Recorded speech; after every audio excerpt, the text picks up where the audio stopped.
Hello बच्चों, चलिए हिंदी की क्लास शुरू करते हैं। हम लोग बिहारी के दोहों के विषय में पढ़ रहे थे। भक्ति के दोहे पहले हो गए थे। इसके बाद अब हम लोग बिहारी के नीति के दोहे पढ़ रहे थे। तो आज चलिए बिहारी के नीति का अगला दोहा हम लोग पढ़ते हैं और ये दोहा रहा आपकी स्क्रीन पर। नर की अरु नल नीर की गति एकै करी जोई। नर की अरु नल नीर की गति एकै करी जोई। जेतो नीचे होय चले ते तो ऊंचो होई। इसमें बिहारी कवि कह रहे हैं कि जो व्यक्ति जितना झुक के रहेगा, जितना झुकने से मतलब विनम्र होके रहेगा, उसका सम्मान उतना ही अधिक बढ़ेगा, वो उतना ही ऊंचा होगा समाज में। देखिए कैसे समझा रहे हैं। नर की अरु नल नीर की, नर यानी मनुष्य और नल नीर यानी नल का जल, जो नल में जल आता है, पानी आता है, उसकी बात कर रहे हैं कवि।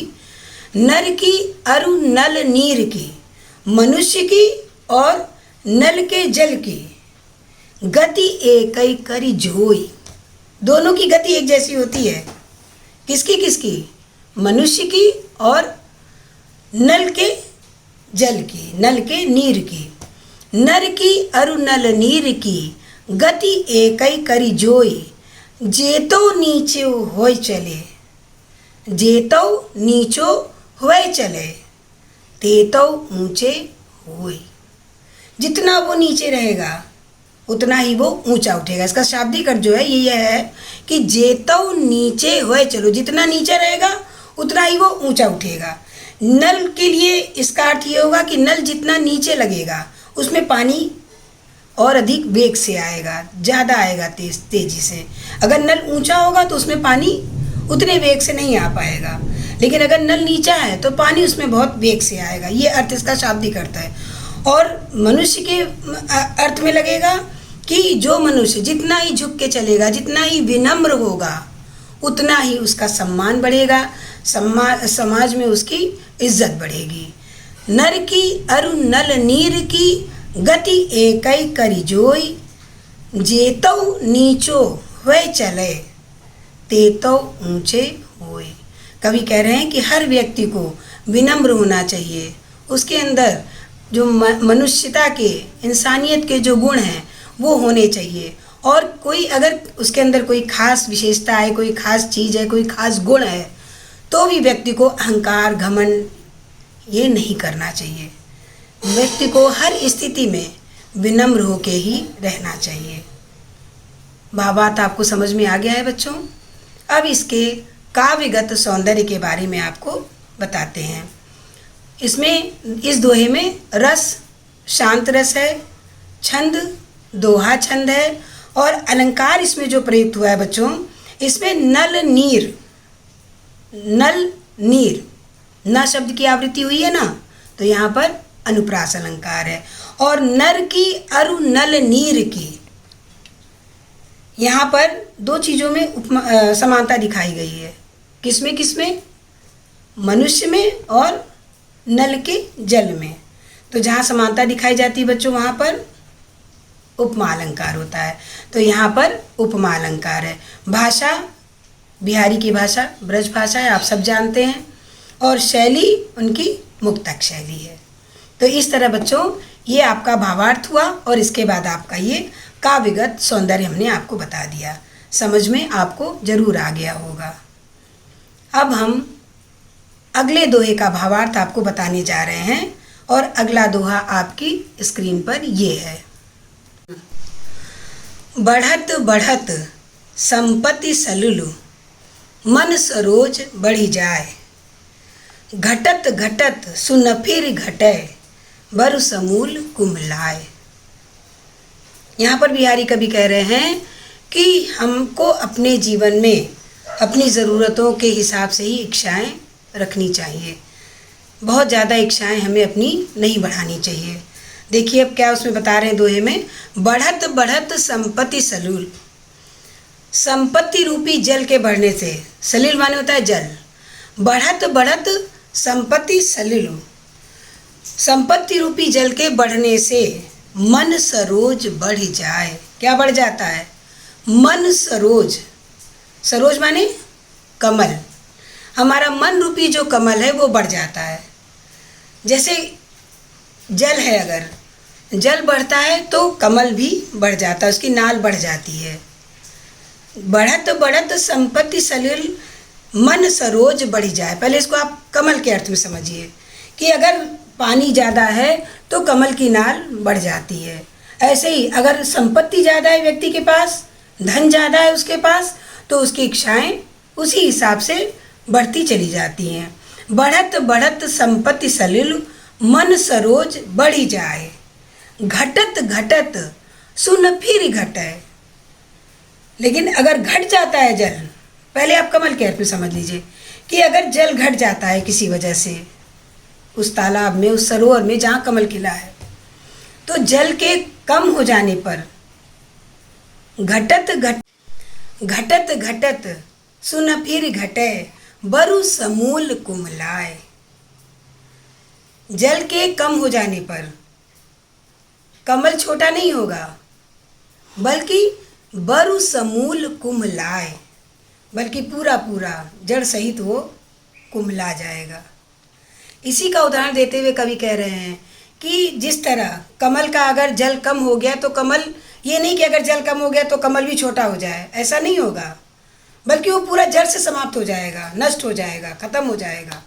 तो कवि कह रहे हैं कि संपत्ति आ जाने के बाद, धन ज़्यादा हो जाने के बाद भी व्यक्ति को अपनी इच्छाओं पे नियंत्रण रखना चाहिए। उसकी कामनाएं, उसकी इच्छाएं बहुत ज़्यादा नहीं होनी चाहिए कि कभी परिस्थितिवश अगर हमें कम में भी अपना जीवन बिताना हो तो हमें कोई दिक्कत, कोई समस्या ना हो। नहीं तो धन के कम होने पर व्यक्ति की इच्छाएं नहीं कम होती, बल्कि वो पूरा पूरा टूट जाता है, अंदर से नष्ट हो जाता है, हार जाता है जीवन से। इसलिए ऐसी इच्छाएं, बहुत ज़्यादा इच्छाओं को हमें बढ़ाना नहीं चाहिए, कभी ऐसा बोल रहे हैं। फिर से, बढ़त बढ़त संपत्ति सलुल मन सरोज बढ़ जाए। घटत घटत सुन फिर घटे बरु समूल कुमलाए।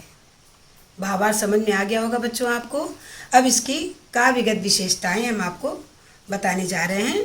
इसमें इस दोहे में रस शांत रस है, छंद दोहा छंद है, और अलंकार संपत्ति सलिल स शब्द की आवृत्ति हुई है, तो यहाँ पर अनुप्रास अलंकार है। और बढ़त बढ़त और घटत घटत, ये दो बार आया ना, एक जगह आया बढ़त बढ़त और दूसरे बार घटत घटत। ये दो शब्द जो आए हैं इसमें पुनरुक्ति प्रकाश अलंकार होता है, वो है इसमें। और संपत्ति सलिल, कौन सा अलंकार होगा बच्चों? संपत्ति माने धन और सलिल माने जल। धन को क्या मान लिया गया? जल। संपत्ति सलिल यहाँ पर रूपक अलंकार है, क्योंकि उपमेय को उपमान मान लिया गया है। और इसके बाद है मन सरोज। सरोज माने होता है कमल, मन रूपी कमल। यहाँ पर भी उपमेय को उपमान मान लिया गया है, दोनों में कोई भी भेद नहीं रखा गया है, अभेदता स्थापित की गई है। इसलिए इन दोनों स्थानों पर कौन सा अलंकार है बच्चों? रूपक अलंकार है। अर्थ आपको समझ में आ गया होगा। चलिए अब हम बिहारी के अगले दोहे का भावार्थ आपको बताते हैं। और दोहा ये आपकी स्क्रीन पर, बिहारी का ये दोहा इस प्रकार है बच्चों। जो चाहत चटक न घटे, मैलो होई न मित, रच राजस न छुआई तो, नेह चीकने चित्त।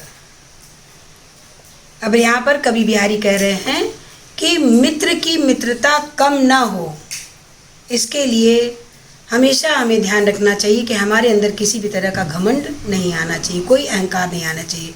अब इसका अर्थ देखिए, जो चाहत चटक न घटे, चटक माने चमक,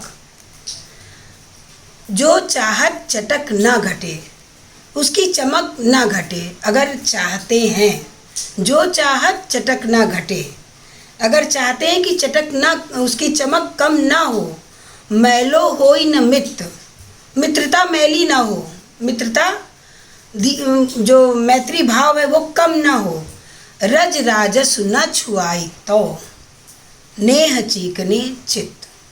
तो क्या करना चाहिए? रज राजसु, रज मानी बच्चों होता है धूल, और राजसु होता है घमंड। राजसु माने होता है घमंड। तो रज राजसु, घमंड रूपी धूल को न छुआई तो, नहीं छुआना चाहिए। कहाँ नहीं छुआना चाहिए? नेह चीकने चित्त। चित्त माने मन। जो हमारा मन स्नेह से चिकना हुआ है, उस पर रज राजसु यानी धूल रूपी घमंड का जो धूल है वो नहीं छुआना चाहिए। यानी जैसे अगर किसी चीज़ में, किसी वस्तु में अगर तेल लगा है, चिकनाई लगी है, तो उसमें धूल तुरंत चिपक जाएगी और उसकी चमक को कम कर देगी, उसकी सुंदरता को, उसके महत्व को कम कर देगी। इसी प्रकार अगर मित्रता के बीच में किसी भी तरह का घमंड आ गया, कोई अहंकार आ गया, तो वहाँ पर मित्रता का भाव जो है वो कम पड़ जाता है, फीका पड़ जाता है।